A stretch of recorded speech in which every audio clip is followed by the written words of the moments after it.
Hollywood, California, Monday, February 22nd.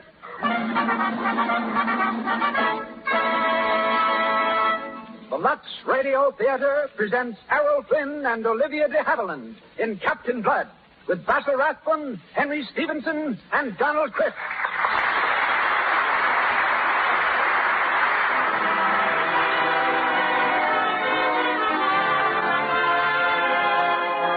Presents Hollywood. Our stars, Errol Flynn, Olivia Dehaviland, Basil Rathbone, Henry Stevenson, and Donald Crisp. Our guests, Charles Courtney, underwater treasure seeker, and Douglas MacLean, famous star of Silent Age. Our conductor, Mr. Louis Silvers. Our producer, Mr. Cecil B. DeMille, is deep in the bayous of Louisiana, working on his next picture, The Buccaneer. Until his return next Monday night, it is our privilege to bring you again one of motion picture's great personalities, and an old friend, ladies and gentlemen, Mr. Herbert Marshall. So, do the makers of Lux Toilet Soap welcome you to another hour in Hollywood.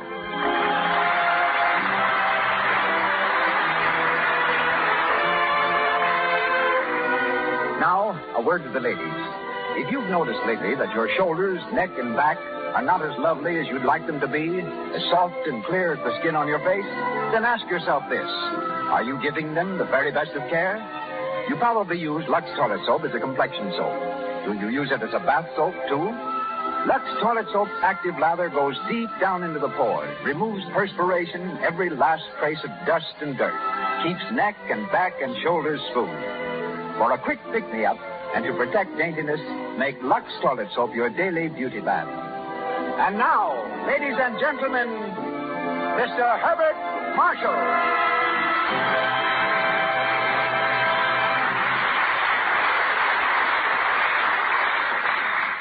Good evening, everyone. Many years ago, off the coast of Louisiana, there sailed a pirate named Jean Lafitte, a strange combination of plunderer and patriot, and who, one day, pinched by remorse perhaps, or by a sudden thirsting for new adventure, presented his cutthroats to Andrew Jackson, and thereby brought victory to the United States in the Battle of New Orleans. Tonight, Lafitte claims another British victim, and his name is Herbert Marshall. Lafitte, you see, is the subject of Mr. DeMille's next picture. And right now, he's down among the bayous, following the trail of the Buccaneer. He asked me here, so here I am, walking the plank with trembling step and quaking heart, but very thankful that next week Mr. DeMille will bring back in the Lux Theater Radio, and I once again will be able to resume the peaceful obscurity of a listener in. Our story tonight concerns another pirate, Captain Blood, with Errol Flynn in the title role. Born in Ireland, a descendant of Fletcher Christian who led the historical mutiny on the Bounty, Errol's old adventures in the South Seas before he turned actor read like a page of strangest fiction. Signed by Warner Brothers, he made his first Hollywood success in tonight's story. And his latest film is Green Light. When Olivia Dehaviland appeared here last fall, Mr. DeMille told you how Hollywood changed her plans to become a school teacher and overnight made her a brilliant new star. She, too, appeared in Captain Blood and tonight resumes her role of Arabella. Lovely, unspoiled, and with a talent belying her youth. We'll see her shortly and call it a day. With three other good friends in our cast, being here is something of a reunion for me. There's Basil Rathbone, who plays Captain Levasseur.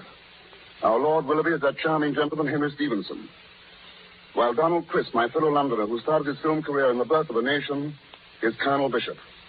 And now, up goes our curtain as the Lux Radio Theater presents Captain Blood, with Errol Flynn, Olivia Dehaviland, Basil Rathbone, Henry Stevenson, and Donald Crisp. And here they are.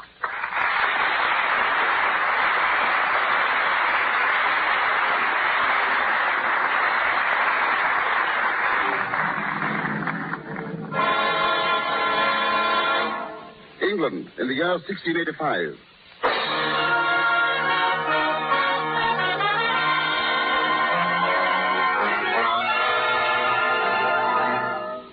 When James II ascended the throne, many of the common people of England rose in angry protest, only to be beaten into submission by the king's soldiers. Those rebels who survived the royal butchery were led to another certain death, a trial by a jury in Taunton Castle. We're in the great hall of the castle now. Among the 5 prisoners on trial is Peter Blood, a young Irish physician. Having no fear of God in your hearts, and being moved and seduced by the devil, You have stirred up war to depose said king. Therefore, you are here to be tried before a jury of your peers. The clerk will call the prisoners. Jeremy Pitt. Yeah? Hold up your hand. Are you guilty or not guilty? Guilty. John Wolverstone. Guilty or not guilty? Guilty. Uriah Ogle. Guilty or not guilty? Guilty, praise be to God. Henry Hagthorpe. Guilty or not guilty? Guilty. Peter Blood. Guilty or not guilty? It's entirely innocent I am. Are you guilty or not guilty? You must say the right words. Words, is it? Speaking of words, I'd like to say a few about the injustice of keeping an innocent man locked up for 3 months in such filth and heat and ill feeding that my chief regret is I did not try to pull down the filthy fellow that sits on the throne. Silence.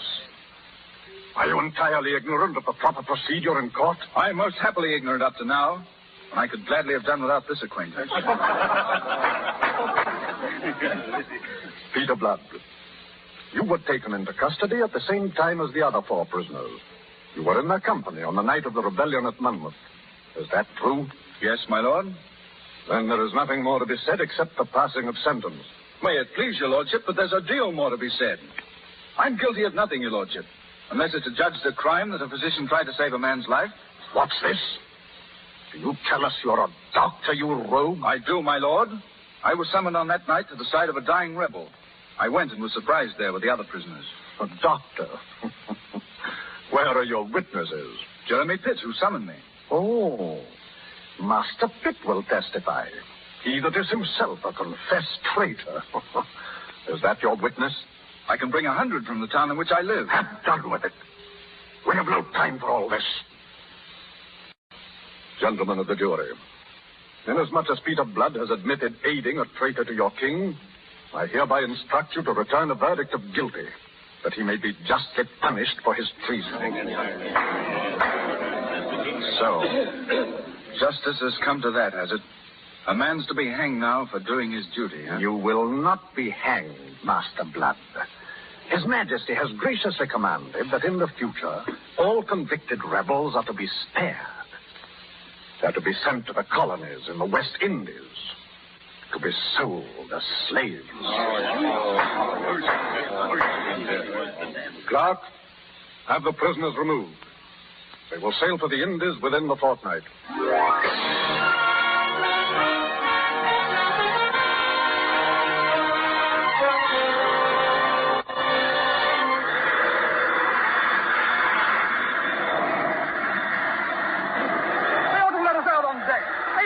Keep us in this hole like rats in a trap.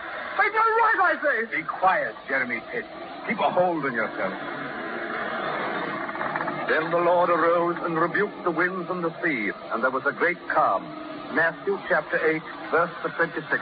There'll be no calm upon this sea, Master Ogre, until we sight Port Royal. If ever we do sight it.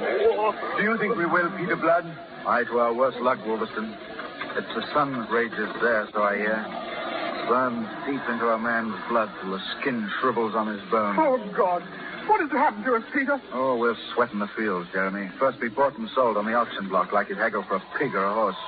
Now count your teeth. Feel your muscles. Put a price on your head small enough to be an insult to a beast. Yes, it's a gay place, the auction block. A fine, gay place.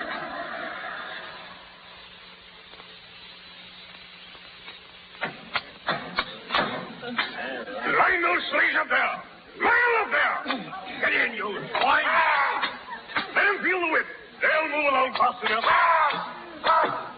Well, shall we begin to sail, Governor Steve? Oh, no, not yet. We're waiting for Colonel Bishop. Colonel Bishop is here now, Governor Steve. Here comes his carriage. Oh, yes. He's brought his niece, I see. Charming girl. Oh. Good afternoon, Colonel Bishop. Good afternoon. Good afternoon, Miss Arabella. How is my darling, the governor, and his foot?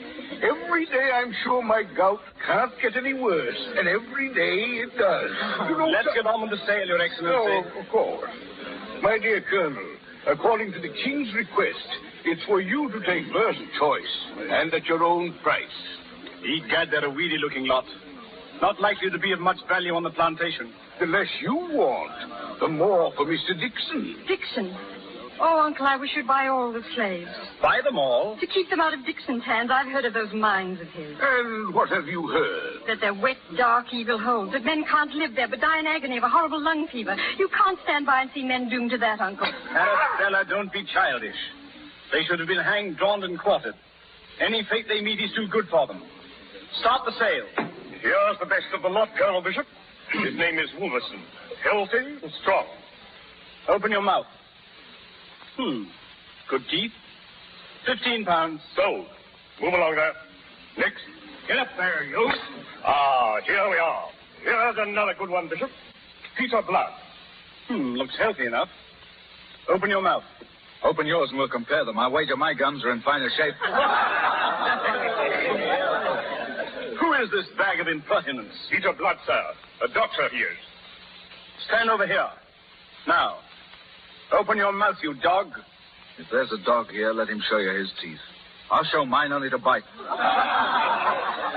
There's a rebellious rascal, Arabella. Good for him. He has pride, Governor. Not so good for him, evidently. His pride will purchase him a ticket for Dixon's mine. He isn't there yet. Auctioneer, Miss Arabella? let me speak to this prisoner. Speak to a dog. Arabella, get back to the carriage. Please, Uncle. Peter Blood. You're extremely foolish. You overwhelm me, my lady. It's fortunate for you that I'm here to save you. If you mean by that lofty speech that you'll persuade him to buy me, I'd thank you not to interfere. Would you? As it happens, you are hardly in a position to have anything to say about it. Uncle, will you buy him, please? Him I will not. Let him cool his head in Dixon's mines. I'll have none of him. Uncle. I say no. Very well. Mr. Dixon, will you make a bid? I'll give £5 for him. £5. That's an insulting sum to offer. Well, does anyone ever more? I do. I'll give £6. You flatter me. I'll give £8. Arabella, you're making a spectacle of yourself. Let me be. £9. £9. £9, Miss Arabella. It's a big price to pay for such a skinny fellow, but £10. Sold to Miss Arabella for £10. What do you wish done with him, Miss Arabella? Oh, well, Don't be hesitant, my lady. Speak up. You've paid for me. I trust you've learned your lesson in appreciation. You may join my uncle's slaves. Thank you. Your very humble slave, my lady. Arabella, get back to the carriage. Governor Steed will take you to the house. Of course, of course. This way, Miss Arabella.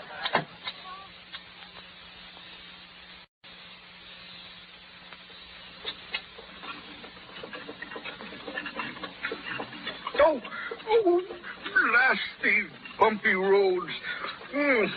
My foot's a bundle of fire. What does the doctor say, Governor? Say? He says nothing, of course. Well, then why not try someone else? Another doctor?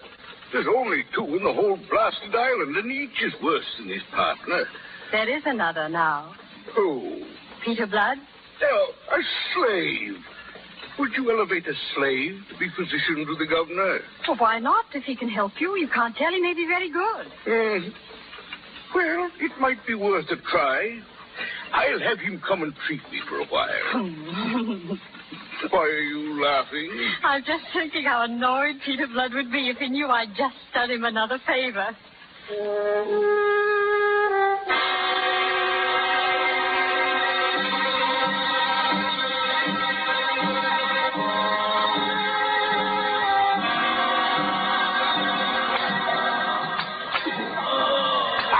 Faster, you swine! Turn that way! Water! Give me water! Water, is it?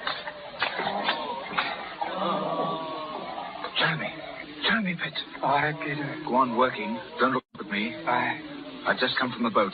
It's hidden in South Cove at the end of the path. We'll make a break for it tonight. Tonight? Yes, till Wolverstone, Ogle, and Hegthorpe and the others were in with us. It's a small boat for so many, Peter Blood. I've looked it over well. I've been there all afternoon. It'll hold the lot of us. Are you out of stores and equipment on board? Yes, there's enough for it. Careful.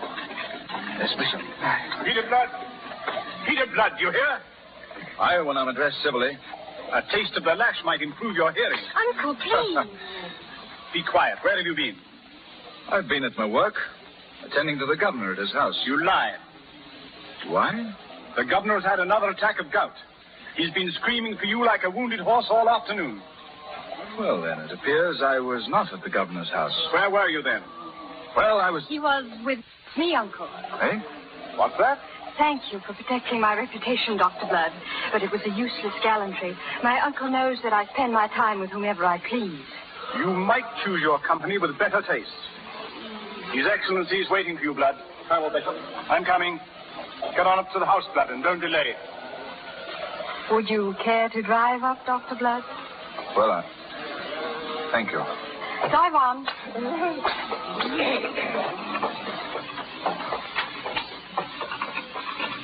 Miss Bishop, I'd like to... You're very welcome, Dr. Blood. It seems that you're continually doing me favors. Faith, I don't know why. Neither do I. Yes, I do. It's because you're so very grateful and always thank me so prettily. Sure, now, you don't blame me for resenting you and your favors. This is interesting. I've had men tell me they have reasons for admiring me, and some few have even made claims to reasons for loving me. But for a man to store up reasons for resenting me, how refreshing. You must tell me a few of them. The first is reason enough. You bought me. I've had no lack of experiences in my life, but to be bought and sold was a new one. And I was in no mood to thank my purchaser. At any rate, I'm unable to stoop to lick up the scraps of favors tossed to me. I'm glad for that. Next. Well, I've resented you because your name's Bishop. My thoughts have lumped you with your uncle. How was I to know, be dead, that a devil can have... That a devil can have an angel, a niece? I'm a resentful man. That is a pretty fair compliment. Have you any more reasons for resenting me like that one? Indeed I have, and the strongest of all. I've resented you because I'm a slave and you're beautiful. Do you understand that? I don't know. If you were to explain further... No, I've already talked too much. Why did you lie to your uncle? Why did you tell him I was with you? Why?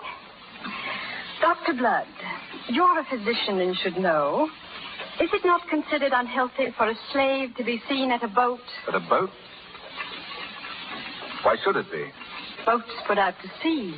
Slaves may not. You're jumping at conclusions, aren't you? Why? This afternoon I happened to drive past the South Cove. Fortunately, I was alone at the time.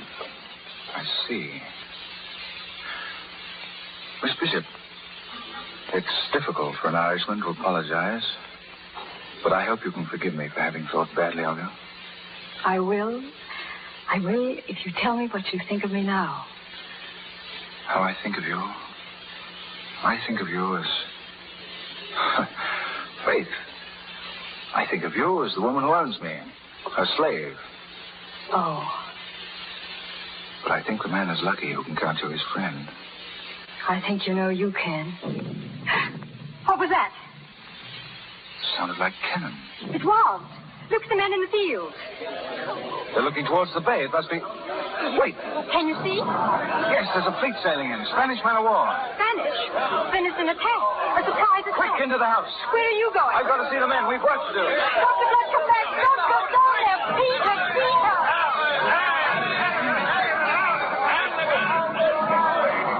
Jeremy, Wolverton, over. Aye, Peter Blood. Here, everyone. They want us to defend the bay. Defend the bay. Aye, that we will. Listen, all of you. This is our shot. Our chance to be drilled by a cannonball. Listen.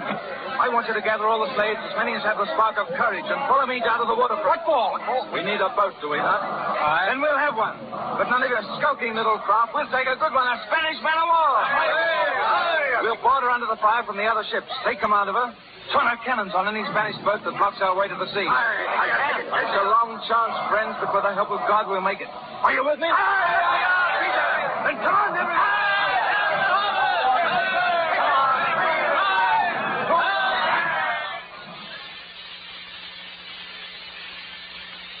It's a miracle, I say. Did you see that boat, Colonel Bishop? A Spanish man of war saved the town from destruction. A Spanish boat, but manned by Englishmen, I'll warrant. She sunk the rest of the Spanish fleet and holds the bay alone. It must be that some brave party of citizens got aboard that ship and have taken it captive. Gad, I think you're right. Someone should go aboard and congratulate them. Yes, I'll have the longboat row me out. Oh. I'll not be long, Your Excellency. I hope your uncle does them full honor out there. They deserve it, Your Excellency. Whoever commanded that party was a brave man. A very brave man. I wonder who it could have been.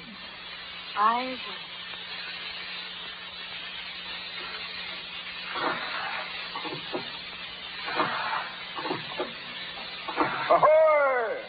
Spanish man of war, ahoy! They don't answer, Colonel. That's strange. I'll go aboard. Pull over there by the ladder.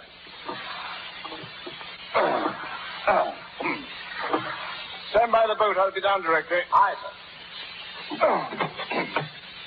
Ahoy! Is anybody here? Welcome aboard our boat, Colonel Darwin. You? I, Peter Blood. Was it you then who took this ship and turned defeat into victory? Myself it was. Myself and these, my friends, and, your friends. Gad, my life, it was heroic. Heroic, is it? Dad, it was that. Well, you amaze me. Upon my soul, you amaze me. Blast me, you deserve well. You all deserve well, and you shall find me grateful. How grateful? Well, I'll ask His Excellency to write home to the King on account of your exploit. And maybe some portion of your sentence shall be remitted. The part would be expected from you. Colonel Darwin, such unusual generosity from you must be making you feel very ill. Now, as your physician, I prescribe... Hanging! No. Wait. We'll do no hanging yet, men. Ogle, what do you suggest? So they took up Jonah and cast him forth into the sea. Are you ready, men? No. Let me down. One, put me down. No.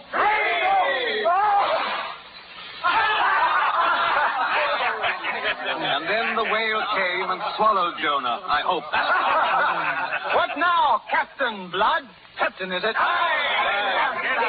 be it, then. Each man to his post. Make ready for sea. Ready for sea! Up into the shrouds, men. Take the helm, Jeremy.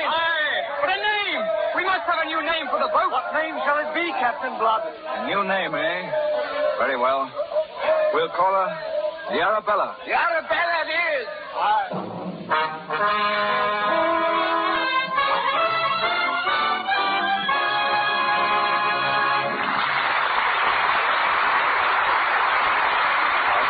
Errol Flynn and Olivia Dehaviland are going on with Captain Blood in just a moment. Now, a short side trip to the home of a reporter from one of the famous movie magazines. This particular reporter has a new roommate from New York. Let's listen in. Peg, do me a favor, will you? Kind of look over this beauty article tonight. I walked the dressing rooms of every studio in Hollywood today to get the dope for it. Oh, why don't I get jobs like that? I've never been in a studio dressing room yet. Boy, I'll bet those screen stars have some plenty expensive beauty aids around. Upkeep on million-dollar complexions must be something. Hey, don't tell me it's news to you that screen stars use Lux toilet soap. Why, everybody knows that. But believe me, there's a lot in seeing it with your own eyes in the dressing rooms at RKO, Warner's, and all the rest. Of course, I've heard a lot about Lux toilet soap. And now that I've seen a lot of movie stars' complexions myself, I've decided I'll give it a whirl. That girl is in for a smooth complexion, the kind that screen stars have to have. Remember, when 9 out of 10 screen stars use Lux toilet soap, it's because this soap keeps skin smooth. Lux toilet soap guards against cosmetic skin. Its active lather removes the hidden traces of dust and dirt, stale rouge and powder that might remain to choke your pores. Before you put on fresh makeup, remove your stale makeup with Lux toilet soap. And be sure never to go to sleep at night without this important care. Lux toilet soap is a beauty soap thousands of happy girls are using. You'll like it, too. Once again, Herbert Marshall. On with the story of Captain Blood, starring Errol Flynn and Olivia Dehaviland. There's Basil Rathbone, Henry Stevenson, and Donald Crisp.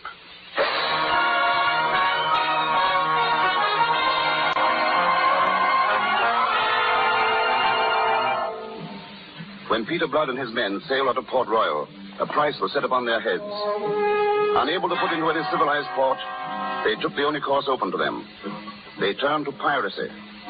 With a ship, a handful of men, and a brain, Peter Blood carved out a crimson career in his new profession, until his name became the terror of the Caribbean. Captain Blood! Captain Blood! The Peter and David Blood! I tell you, Peter Blood must die! Until his name became the pride and toast of every buccaneer. Peter!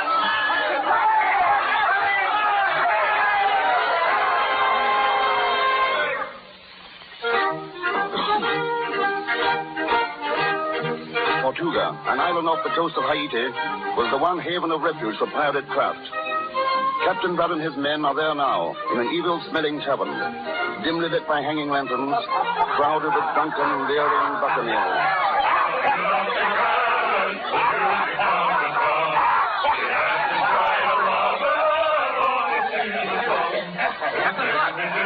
Hi, Jeremy. Captain Leventhal is waiting for you in the other room. He is he? Yes, it's about the partnership. Tell him I'll be there. Come on, lad, join with me on this.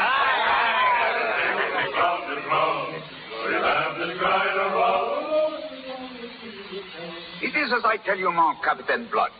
What a pair we would make. In all the Caribbean, there is no buccaneer so strong as me. Except you.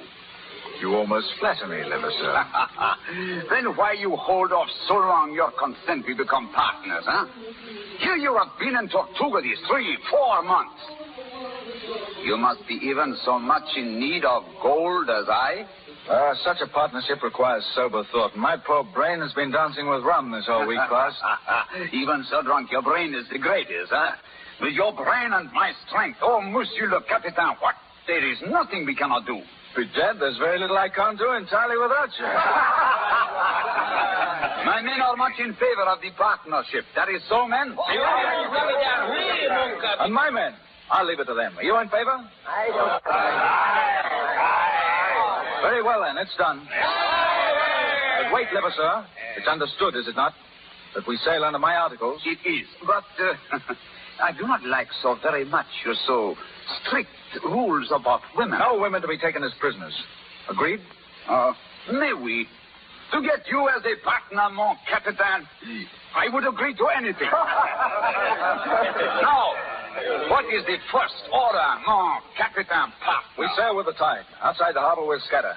Each ship will proceed singly in order to pick up what stray prizes we may run into on the journey.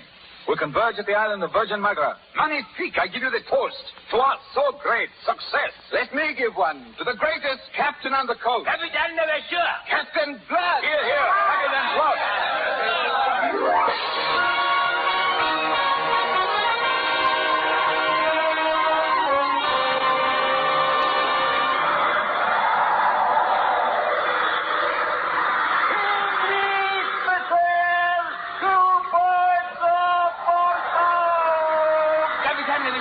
Capitaine Levasseur. Oui. You hear the lookout, mon Capitaine? An English vessel off our port. We are lucky, yes? Just as I am about to give up and anchor to wait for my partner, Captain Blood, this very fine English prize walked right into my parlor and said, Bonjour, Levasseur. We go to give welcome, Cahuzac, huh? Oui, mon Capitaine. Run up the Spanish flag. We must take them by surprise. Run up the Spanish flag!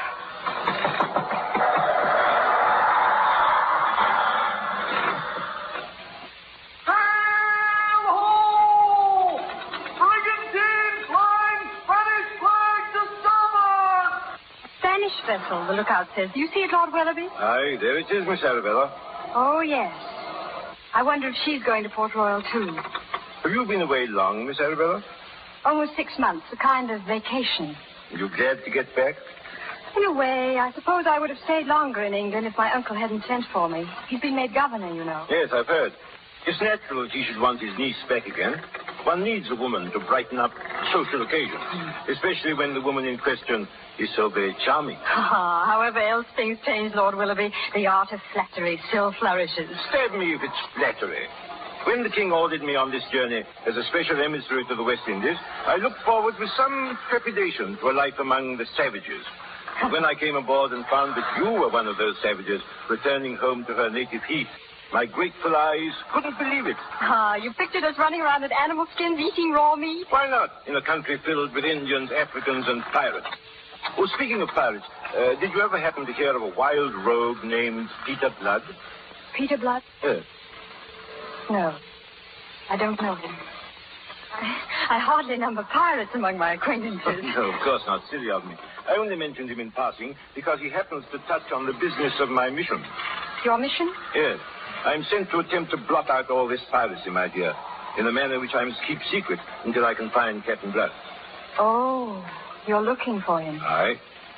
Look, stab me if that Spanish vessel isn't cutting clean across our bow.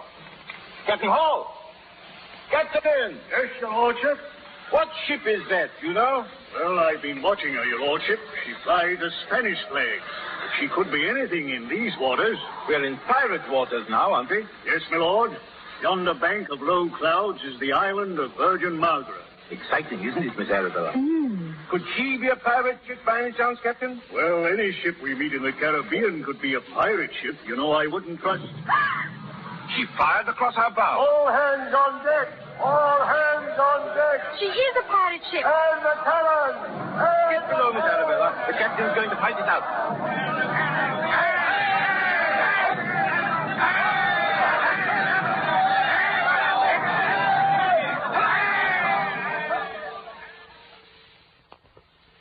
A brave fight.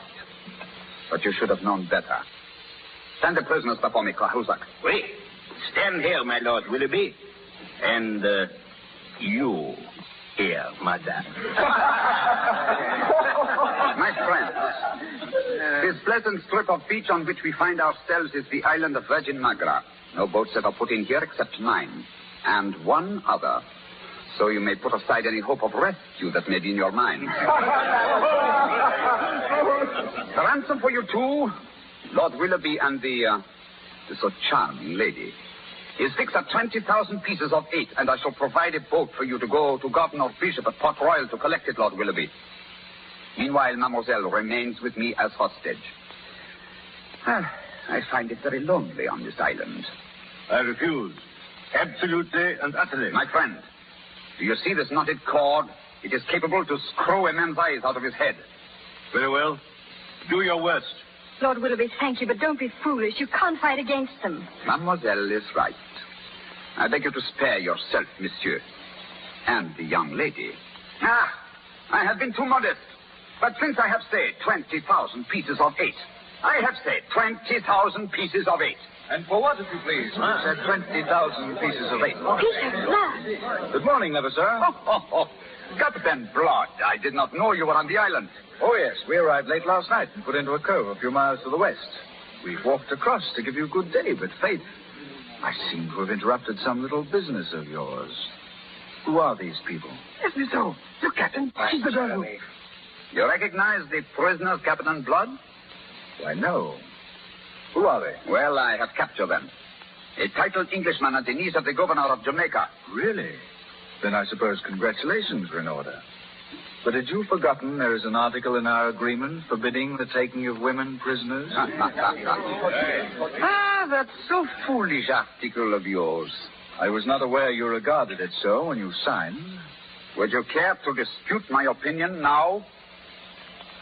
Your men against mine. No, not this morning, thank you. As you say, a foolish article. That is why these prisoners are of my own. A matter personal. And the 20,000 pieces of 8? Also, a matter personal. Whatever valuables come into our possession are the joint property of all our company. Then it is I should cut the prisoners up in so many little pieces and pass them around, Yes. Obviously, these prisoners, and especially the young lady, must be kept in someone's hands for, shall we say, safekeeping. But why your hands? Why shouldn't Pierre have her? I should have her. Or Rock, or Jacob. Since she's as much their property as yours. Come here, girl. Here, I say. What do you want with me? I want to look at you. Be damned if I blame you, Lever, sir. A trifle skinny, perhaps. But an attractive baggage at that. And now, my captain, since you covet what is our joint property of war, you may have her, providing you're willing to buy her. Buy her? Yes, at the price you yourself have set upon her, 20,000 pieces of 8. That is right, mon capitaine. It is reasonable. It is in the article. What is in the articles, you fool? Where do you suppose I have 20,000 pieces of 8? Then let someone buy her who has. Who? I. You? I don't wish to be bought by you. Well, someone once told a slave it happens that you are hardly in a position to have anything to say about it. You want the girl? Yes, why not? And I'm willing to pay for what I want. There's your ransom. And now, mademoiselle, if you please. No. Let go of that girl. Captain, never, sir. Do not. It is horribly set. It is not settled to me. He'll not take her while I live. He's gonna take her when you're dead. Put on your sword. The 2 breaches now, articles, committed by you. This will be ruined. What's that? That's what I intended for you in the end. But since you prefer it this way, you muckrake. Hey, Darby, come in here. Keep a close guard, never, sir. Look for your own mark, Capitan.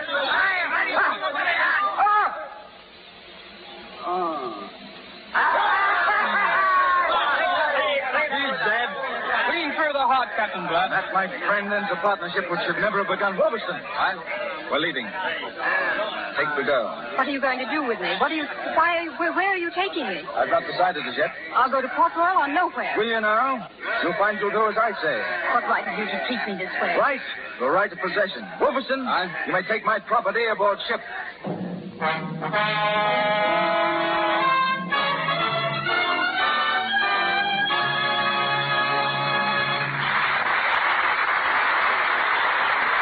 Pause for station identification.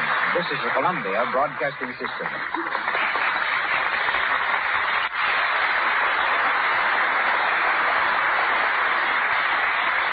Olivia Dehaviland and Errol Flynn resume the events of our play shortly. And now, ladies and gentlemen, we leave the treasure-hunting pirates of the 17th century for a treasure hunter of today, Mr. Charles Courtney, the world's greatest locksmith. His uncanny ability to find the combination has carried him all over the world, led him to save innumerable lives and risk his own as many times, and recover in all over $50 million in treasures lost on land and sea. The Lux Radio Theater extends its stage from Hollywood to New York, where we welcome the world's greatest safecracker. Mr. Charles Courtney now speaks to you from New York. Thank you, Mr. Marshall. Captain Blood took his treasure from ships that sailed on the seas.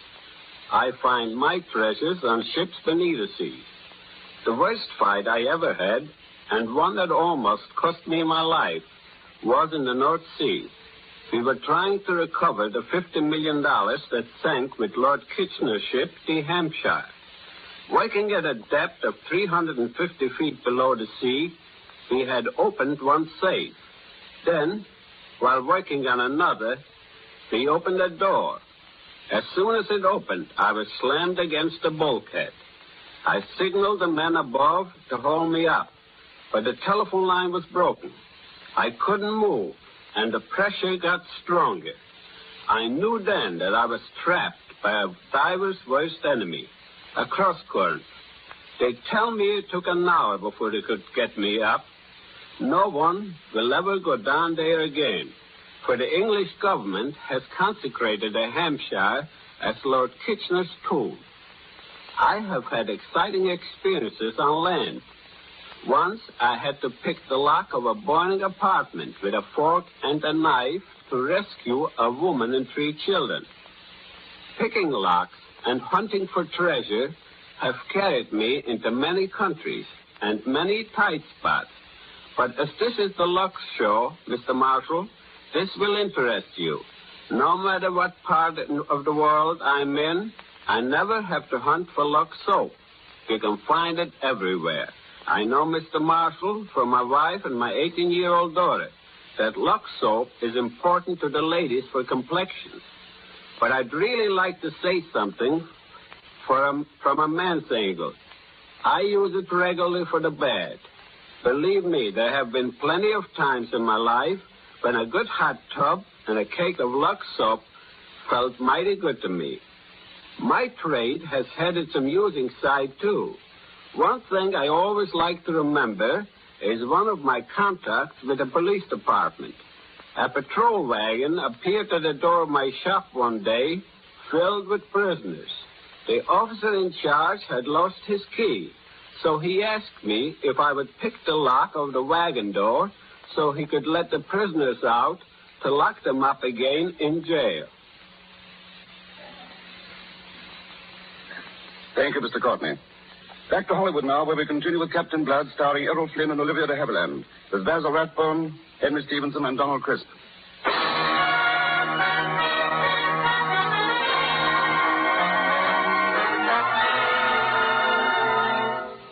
Captain Blood's unchivalrous actions toward Arabella were prompted by necessity to safeguard her from the men.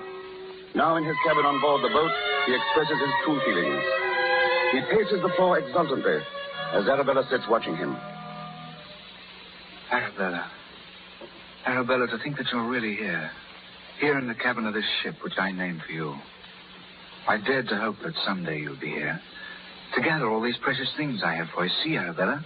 Ankle rings from Persia. And look, red jeweled slippers. Long golden chains.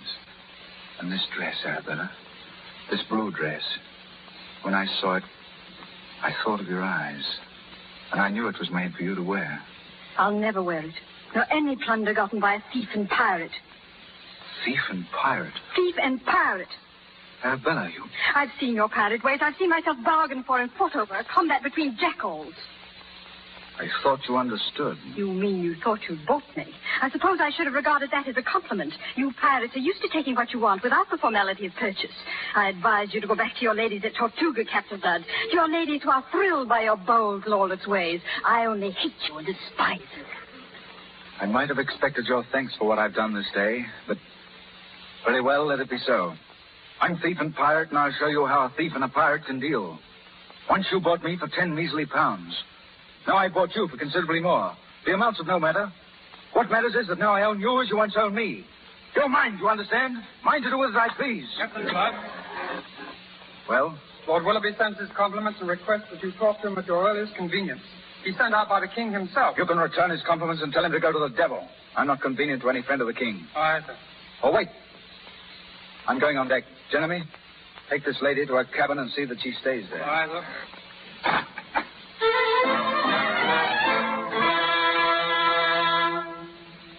How you hate the fellow. If I were a young man, blast me if I wouldn't be jealous. And you said you didn't even know him.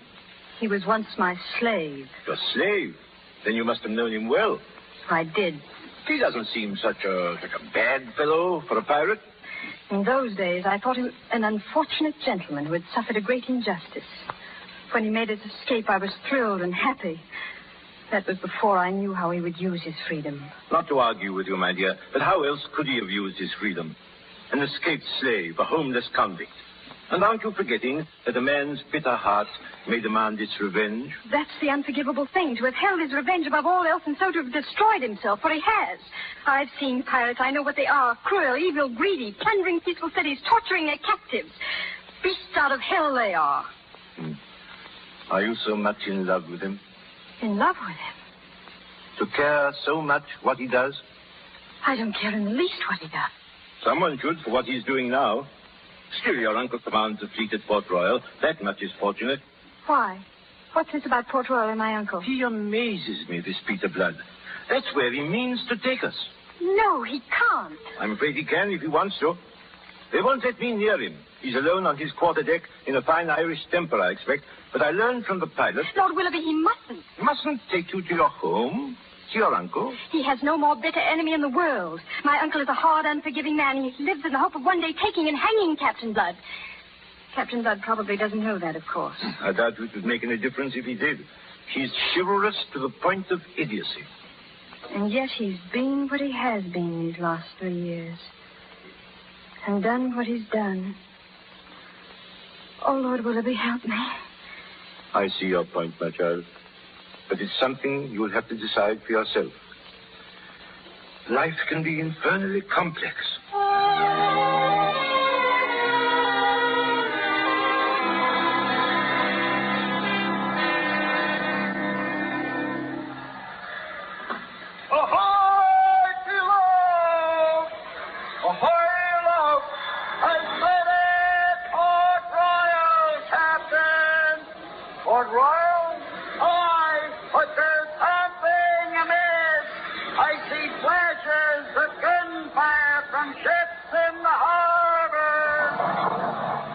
On deck. All hands on deck. What's wrong, Captain? The battle in progress in harbor. Ahoy, love. How many ships do they go? 2, sir. They are firing on the fortress. The fortress is reprised. It's an attack from Port Royal, then, but who? Pirate craft, perhaps. I wish I could make out their flags. Captain Blood. Aye? For days I've been trying to see you, Captain. And now, if I may speak to so inaccessible a person, perhaps I can supply you the answer. You can? If Port Royal is attacked, they are likely French ships. French? Why French ships? When two countries are at war and one is attacked, who would it be but the enemy? England and France at war? You mean you didn't know? Where have you been the past 2 months? At sea, out of touch with the world. Ahoy! Below! The fire from the fortress is weakening! One ship is already firing on the town! But where is the English fleet that's supposed to protect the town? I can supply the answer to that. It's out chasing pirates. Bishop wouldn't let his fleet leave its post in time of war. He wouldn't dare. No? Colonel Bishop is a very old and I may say a very dear friend of mine. It's probably me who's out there. Fool planter. And me in his own front yard. Hard aboard with the helm, Jeremy. Aye. Helmsman, hard aboard! Aye, sir. May I ask, Captain, what are your intentions?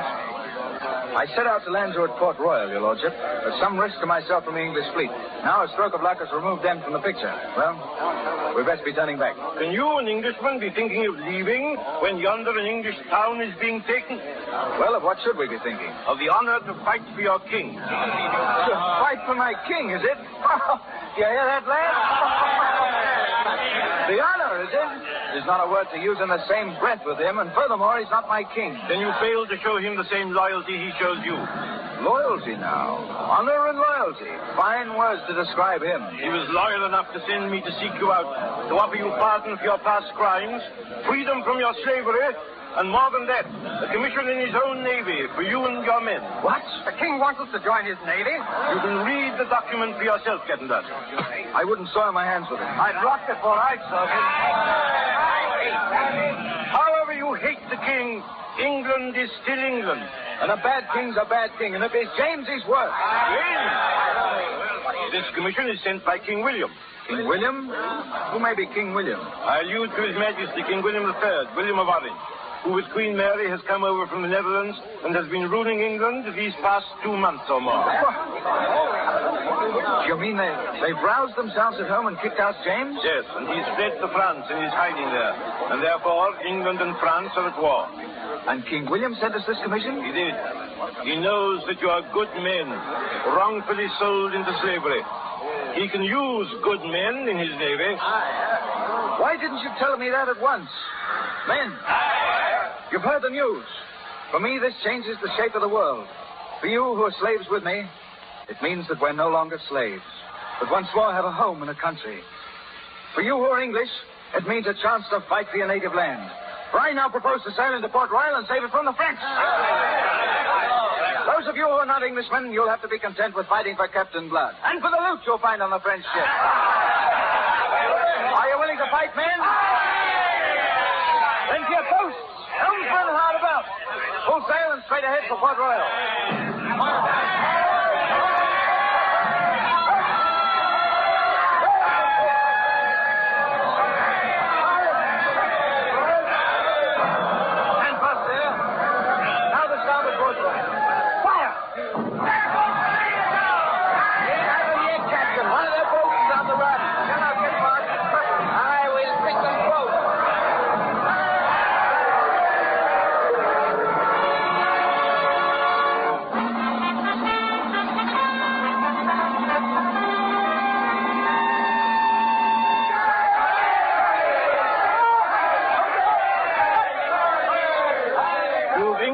Thanks, Captain Blood, and my admiration. Never have I seen victory so gallantly snatched from defeat. Yeah, it was a good fight. But Miss Bishop, where is she? Is she safe? Safe and sound. You'll find her now at the governor's mansion. That is, if you're looking for her. Looking for her? Aye, that I am.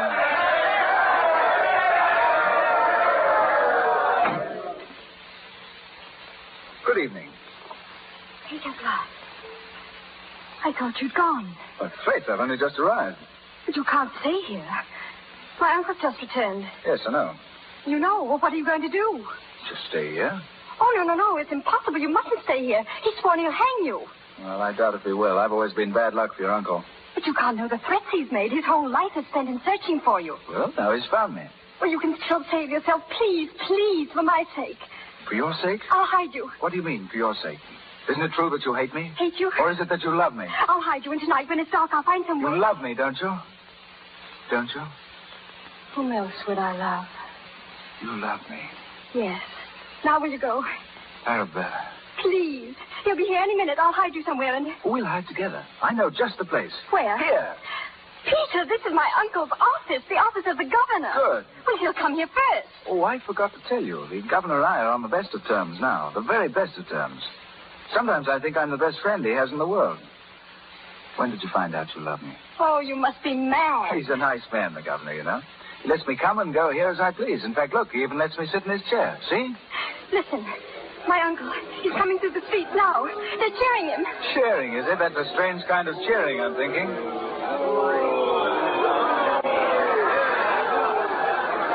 Take your hands off me, you rogues. I have arrested you by order of His Excellency the Governor. The governor? You're mad. I am the governor. You mean you were the governor? But you've changed that in your absence. Bishop, you're removed from office for abandoning your post in time of war. Who the devil are you? My name is Willoughby. I'm a special emissary from His Majesty the King. Lord Willoughby? You were informed, I think, of my coming. Oh, yes. And yet you went off on some wild goose chase after a pirate, leaving your capital at the mercy of the enemy. It's a serious matter, Colonel Bishop, as you may find. But your lordship... I'm not concerned to hear your reasons, man. His Excellency the Governor will hear you. The governor? You'll find him inside the house. It rests entirely with him, whether you're hanged or not. This is one more item to the account of that scoundrel Blood. By heaven, what a reckoning there'll be when we meet.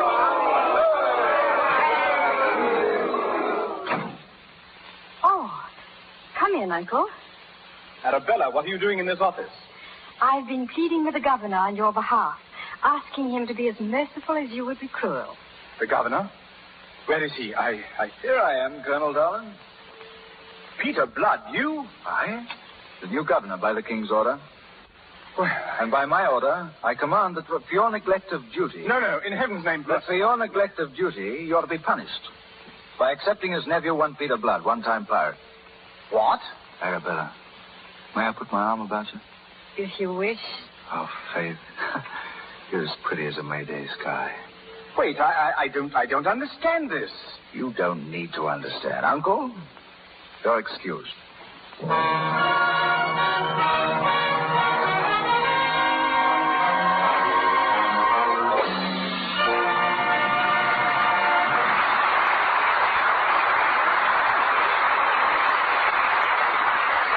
so we bring down our curtain on Captain Blood, but not on Errol Flynn and Olivia Dehaviland, who return to us in a few moments. Douglas MacLean is one of the 4 or 5 major stars of silent days, still most prominently identified with films. He starred in such pictures as The Hottentot, 7 Keys to Baldpate, and 23 and a Half Hours Leave. Then he turned producer, sponsoring So Red the Rose, Accent on Youth, and Mrs. Wiggs of the Cabbage Patch, to name a few. Today he is head of Douglas MacLean Productions, whose pictures are released by Grand National, the most recent of which is Great Guy, starring James Cagney. Ladies and gentlemen, Mr. Douglas MacLean.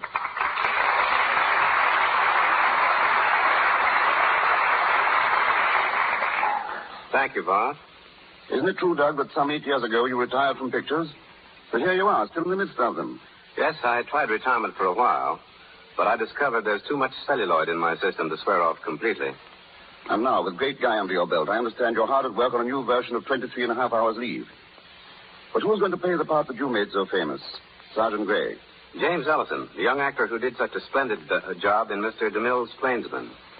And Jimmy is giving an excellent performance in 23 and a Half Hours Leave, a part which offers him his greatest opportunity. Remaking this film must bring back many memories of Hollywood of the old days. Things must have changed tremendously. Yes, everything has changed, including the weather. Today, Hollywood Boulevard is one of the busiest streets on the West Coast. But I recall a conversation with Charlie Chaplin, who stood on one side of the boulevard, and I on the other, calmly discussing our new pictures. Interesting, but how could you hear each other with all the traffic noise? Well, the only noise then was the sound of oranges growing in the groves that lined the boulevard. In those days, Western pictures were at their height, and cowboy actors would spend the morning being photographed on horseback chasing invisible Indians or shooting them from behind rocks and trees. And then after lunch, these same actors would be dressed and painted as Indians. And they'd be filmed running away from invisible cowboys. When the picture was screened, it was not unusual for the same actor dressed as the cowboy to shoot himself dressed as the Indian. Actors were very versatile in those days. You've been in pictures for 20 years, Doug. But no one will believe it, judging from your looks. Pardon me, did you say looks or lux? Oh, good going. And since we're on the subject of Lux soap, why not a word about what Hollywood studios think about it? I'll do better than that, Bart. I'll say 2 words. It's tops. Thank you. And now, from your experience as an actor, director, writer, and producer, what's your opinion of radio in Hollywood? Radio has probably become the biggest asset to motion pictures in the past year or so. I believe each helps the other, so long as entertainment maintains the standards set by the Lux Radio Theater. In the silent days, actors like polite little boys and girls were seen but not heard. But now you hear them whether you see them or not. Thank you. Bye, Doug.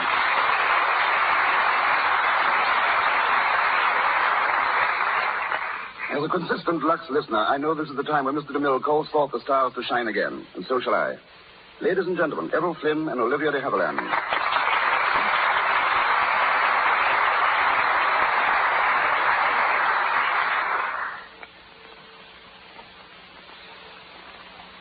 Thank you, Mr. Marshall, for a most enjoyable evening.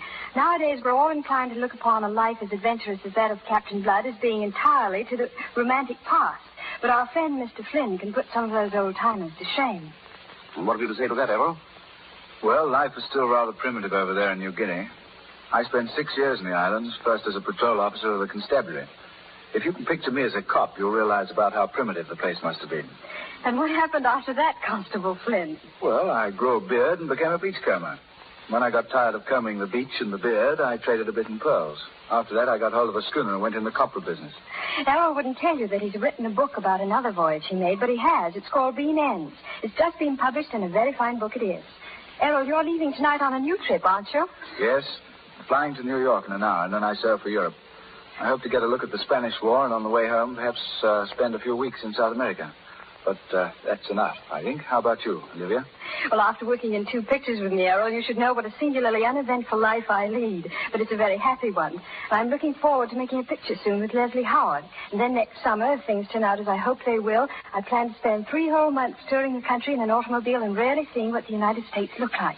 And now, before I say goodbye, I'd like to congratulate the sponsors of this program for their marvelous product, Lux Toilet Soap. It's the finest complexion care I know of, and whenever girls ask my advice, I always recommend it. Thank you. Goodbye, Bart. Many thanks. To both of you, all the luck in the world. Thank you, Mr. Haviland, Mr. Flynn, and Mr. Marshall. Ladies and gentlemen, this is your announcer, Melville Rourke. Before Mr. Marshall tells us of next week's program, may I say that Mr. Flynn, Mr. Haviland, Mr. Rathbone, and Mr. Crisp appeared through courtesy of Warner Brothers, Mr. Marshall, RKO, and Columbia Studios, and will next be seen with Marlena Dietrich in The Angel. Mr. Silvers is from 20th Century Fox, where he was in charge of music for the new film Love is News. And now, Herbert Marshall. Next Monday night, when you and I tune in the Lux Radio Theater, we'll find Cecil B. DeMille resuming his regular place at the helm, bringing us a star and story warm to our hearts. The story will be Peter B. Kine's Kathy Ricks. In the title role, one of the finest character actors of the stage, screen, and radio. A man beloved by millions throughout the country. Ladies and gentlemen, Charles Winninger. And with Mr. Winninger, Richard Allen and Sally Eilers. And now I join the makers of Lux Toilet Soap in inviting you to listen in again next Monday night, when the Lux Radio Theater, here in Hollywood, presents Charles Winninger, Richard Allen, and Sally Eilers in Kathy Ricks, with Cecil B. DeMille back again as producer. This is Herbert Marshall bidding you all good night. This is the Columbia Broadcasting System.